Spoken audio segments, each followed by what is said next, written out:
Hey everyone, welcome back to Jim Reads Too Slow. I hope you're all well. It is November already, and that means that it's time for me to wrap up October. I had a fairly decent reading month in October. I managed to finish 5 books, which is 2 more than I anticipated even picking up when the month started. I always feel kind of like I should come up with some more small talk before I really get started with these videos. Maybe I'll get better at it eventually, but for now I'll just jump right in. Okay, I'll start out with Lord Hornblower by C.S. Forester. This was one of the books I finished in October. This is my next to the last installment in the Hornblower 2023. It's an 11-month read along of all 11 of the Hornblower novels. And this, Lord Hornblower, as I said, next to the last, for me anyway. This installment of the Hornblower saga finds Sir Horatio, who's still a Commodore, tasked with rescuing a ship captain whose crew has mutinied, and with bringing the mutineers to justice. He ends up doing just that, even though he is sympathetic with the mutineers. He has a little bit of a history with the captain, and he is a tyrant, not a good guy. Horatio captures the ship, as well as some other vessels and some other combatants and folks, as they're taking refuge near the French city of Le Havre. Now, the story opens up in the waning years of Napoleon's rule, and some of the French have started thinking about their potential future post-Napoleon, how they're going to be situated. So Hornblower, in this, after he captures the ship and these other people, he allows himself to be convinced that Le Havre is ripe for change, and that the people of the city will welcome him as a conqueror with open arms. And as things turn out, that's kind of what happens. Hornblower captures the city and becomes its governor. But Napoleon isn't quite done yet. So Hornblower has to organize a raid against an approaching French force. Now, while this raid is successful, it results in the death of one of the series' main characters, which a character I was really sad to see go. Okay, Napoleon then is deposed, and with the war over, basically, Hornblower is elevated to the peerage. He becomes Lord Hornblower at this point. And Britain and her allies head off to the Congress of Vienna to organize the post-war European scene. Hornblower's wife, Lady Barbara, she goes to Vienna with her brother, the Duke of Wellington, as kind of his hostess throughout all the negotiations and the talks. Hornblower decides that he doesn't want to put up with all the pomp and pageantry and all of that. That none of that's for him, so he doesn't go. Instead, Hornblower goes to visit an old friend elsewhere in France, and resumes an adulterous affair, albeit against a different wife than the one he cheated on in Flying Colors. Hornblower is really a dog in this one. It's kind of a disappointment in Hornblower as a man. He puts his entire life as an officer and a gentleman at risk. But just as he starts to see how grand life is now that he is in love, Napoleon re-enters the picture. He escapes from his exile, gathers an army, and starts going on the rampage again. So Hornblower, rather than heading off, going back home, he opts to stick around and become a guerrilla fighter. And it appears toward the end of the book that he is going to have a bad end. But then Napoleon is defeated for good at the Battle of Waterloo. And Lord Horatio's last happy thoughts as the book draws to a close are of his wife and son. So I'm glad I read this book. I did enjoy most of it. I was left scratching my head by it in places. Horatio is all over the place in this story. And I was a little disappointed, like I said, in Hornblower the Man. But I've got one more novel in the series to go. And that is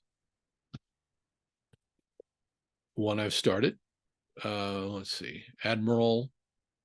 He's an admiral in this one. Admiral Hornblower in the West Indies. This is the 11th novel. In not in publication order, but in sequential order, I guess. I can't think of the word. 11th novel, and I'm going to miss it, really. I mean, this has become a regular part of my month, my reading, my reading life, I guess. So, maybe I'll read some Hornblower short stories just to tide me over. Maybe I'll start a different series, maybe the Sharp series, maybe another one. Who knows? I don't know yet. Anyway, Hornblower. The next book I finished was The Warden by Anthony Trollope. First installment in Trollope's Chronicles of Barsetshire, and I read this with my family book club, my family book group, and also as Victober, since it was Victober. So this is the story of elderly Mr. Harding, who is a clergyman. He is responsible for the choir, or the singing, the music in the local cathedral. Mr. Harding also possesses a sinecure, which is awarded him by his close friend, the Archbishop, or the bishop, not the Archbishop. And a sinecure is as far as this story goes, is a church office or position that pays a nice salary to the appointee without actually requiring him to do any kind of work.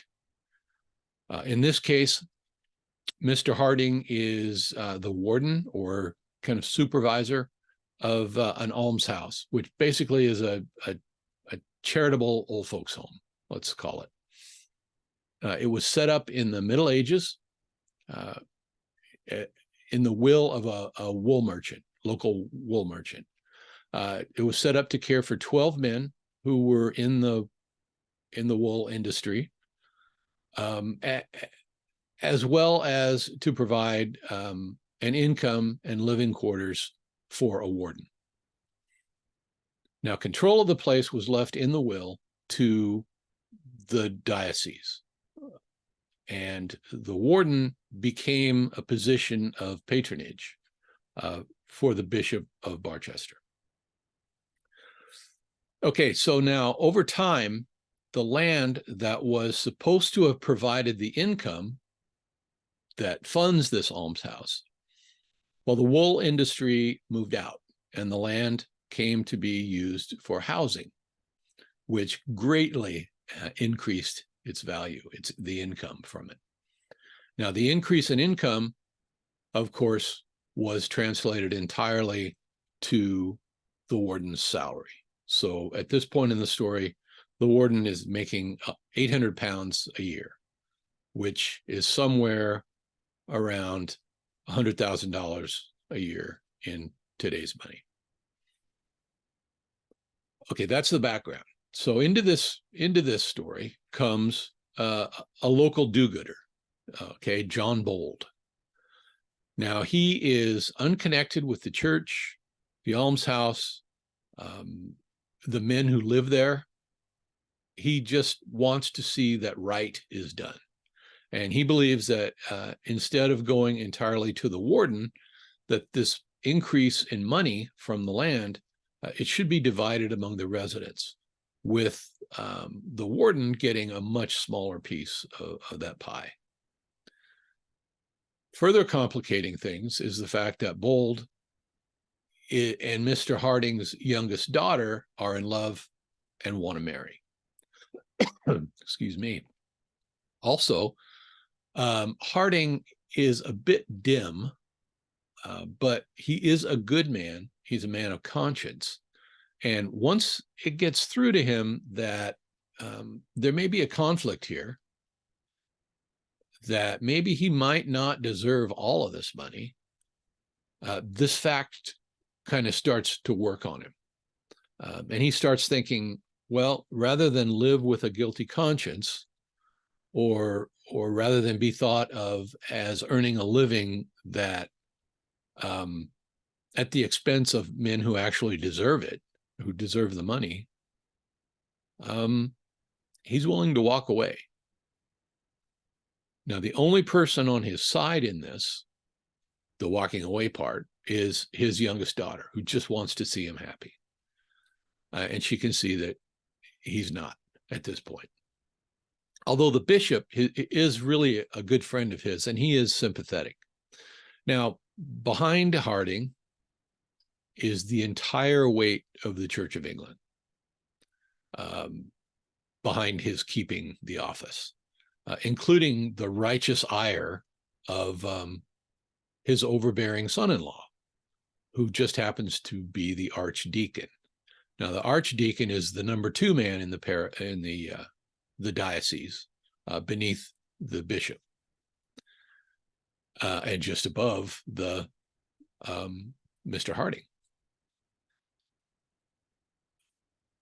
Now, he's also the son of the bishop in this story. On the other hand, the press, right? You never pick a fight with somebody who buys their ink by the barrel. The general mood at this time toward reform are all behind Bold. So I should say Bold is a good guy too, in his own way. He isn't a jerk about it. He just feels that he can't live with himself if he allows this terrible wrong that he has discovered to just continue. He truly feels bad about any hurt that he's causing to Harding, his hoped for father-in-law, and his true love. Harding's, as I said, Harding's youngest daughter is just guilt tripping him without mercy throughout this story. This is a short book for Trollope. I really enjoyed it, a great deal, and I do recommend it. I'll probably continue reading the series. I don't know if I'll do that right away, but it's piqued my interest. So that's the second book. I also finished book 2 in the Mistborn trilogy, my dive into the Brandon Sanderson universe. This is book 2 in, as I said, Mistborn, the Well of Ascension. In book 1, which I read a couple of months ago, our Our band of heroes deals with the Lord Ruler, the 1,000-year-old, godlike, seemingly immortal, tyrannical ruler of the world. And in book 2, No Time for a Happy Ending, or Happily Ever After, I should say, our heroes have to battle the rival armies that are moving in to pillage the capital city. They also fail at politics. And then they realize that the Lord Ruler basically was the only thing holding the world together, and the one holding back the forces of ruin, which entirely by accident, they fully unleash at the end of the book. So I have begun book 3, Hero of Ages. So far, I'm only on like page 125.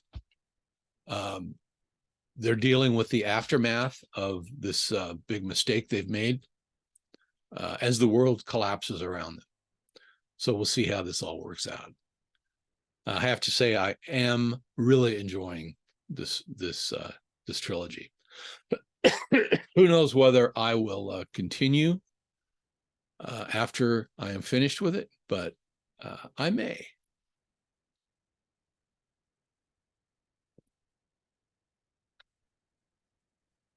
Okay, next, I bought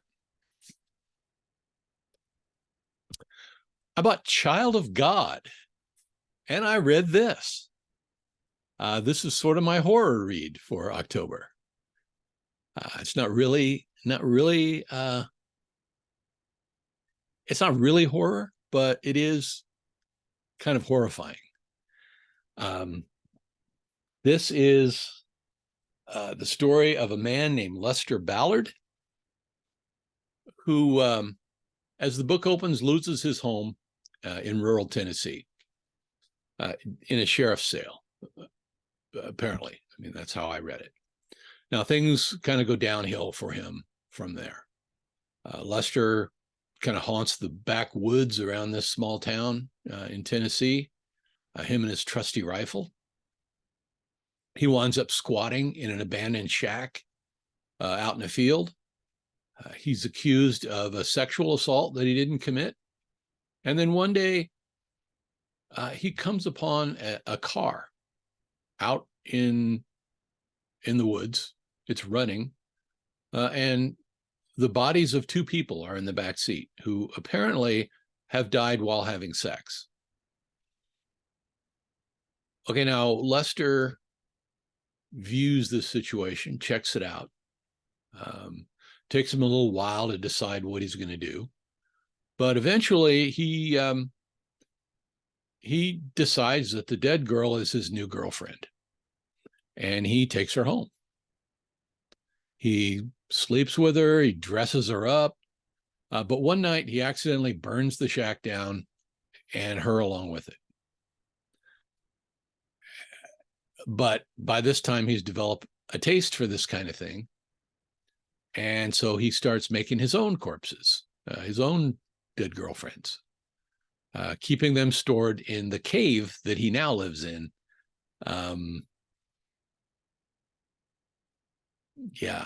The book is pretty dark. I must say that, obviously.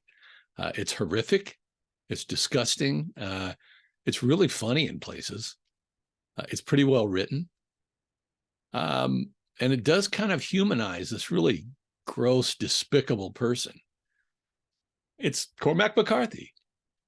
Would I recommend it? No, I would not. I don't want to become known as the guy who recommends this kind of book to people, but I did read it, so I have to fess up to that.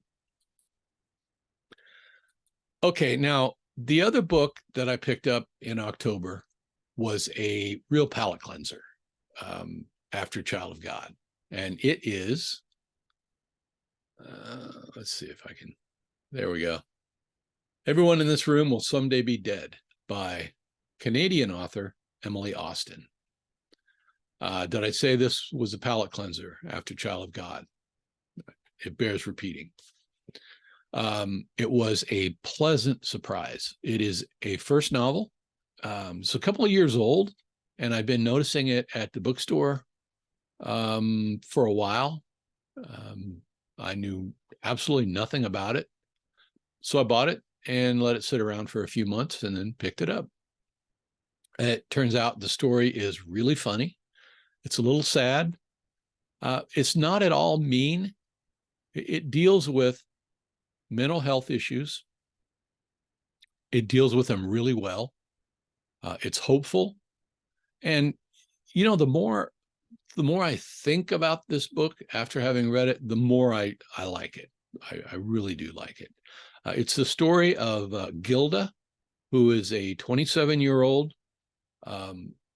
She's an atheist, a lesbian. She's suffering from severe depression and anxiety. And she realizes that she needs help, but she doesn't want to put anyone out. She doesn't want to be the center of attention or explain to anyone exactly what she's going through and what she needs. Part of it, I think, is, you know, maybe she doesn't feel she's worth it. Part of it is because, you know, because of her mental state, it just may be too much work.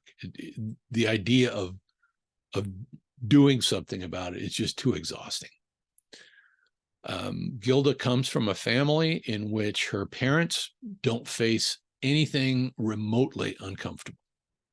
Her father is really overbearing about it, and her mother just kind of goes through life looking the other way.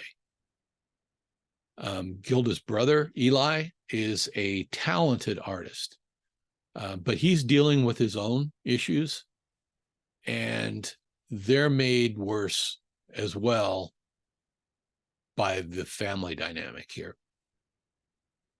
So Gilda, as you would expect, is an overthinker. She thinks about death obsessively. She has suicidal thoughts, but she has a good heart. She has a really kind heart. And she doesn't want to hurt anyone. She doesn't want to see anyone unhappy, and much less be the cause of anyone's unhappiness. So that that and her efforts to avoid embarrassing situations leads her into one embarrassing situation after another. The story opens with Gilda involved in a traffic crash in which she suffers a broken arm. And she wears a cast through the bulk of this story. And who knows what other injuries she may have sustained, because she just keeps telling everyone that she's okay. It was a small traffic accident she was involved in.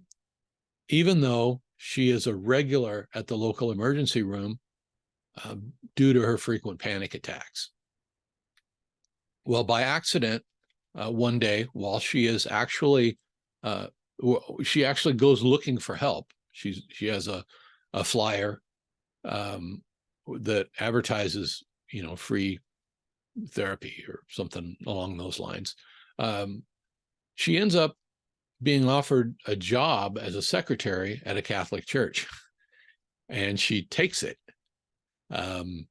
replacing a woman named Grace. Now, Grace, an older lady, has recently died, and we find out that she may have been murdered.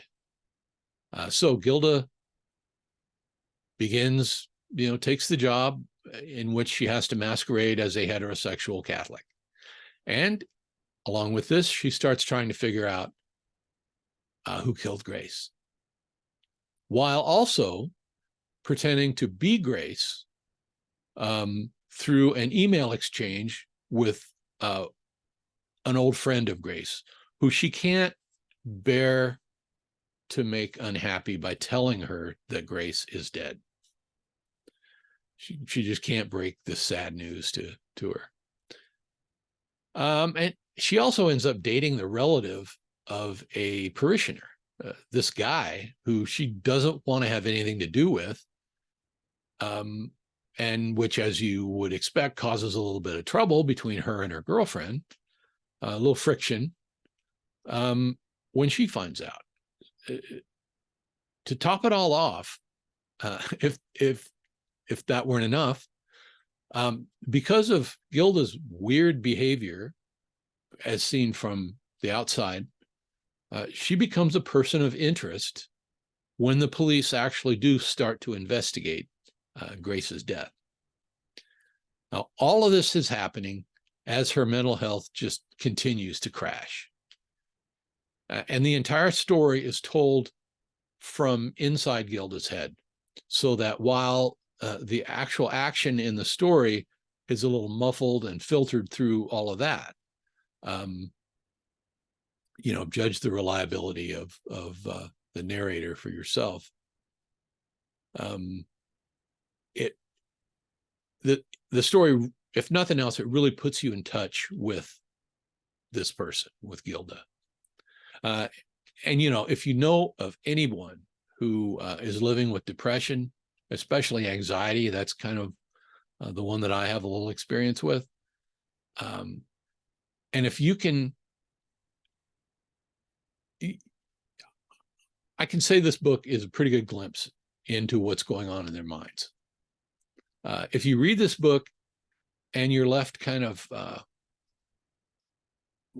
scratching your head at Gilda, wondering, why is she making the decisions that where's she coming from with some of this stuff? What's going on with her? Congratulations.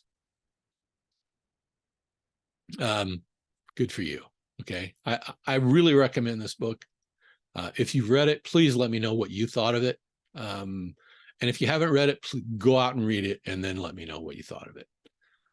Emily Austin has another novel coming out, I guess, in January, according to her website. I just think I might try to get a hold of that one and read that one too. Like I said, I really, really love this book. Okay, so that is what I read in October. And this month, as I said, I have started reading Admiral Hornblower and, itchy eye. Admiral Hornblower in the West Indies. And I have started The Hero of Ages by Brandon Sanderson. And I have also started, I'm well into We by Yevgeny Zamyatin, which is the selection, the latest selection for the End of the World Book Club, of which I am a member. And we'll see what else I can get into before the end of the month. I'm sure there will be more to come, but I'll have to wait and see. Anyway, I really want to thank you for watching this. Please like and subscribe to my channel. Please keep reading and take care of yourselves. COVID never really went away, and it is making something of a resurgence right now as we speak. So until next time, have a good one, BookTube.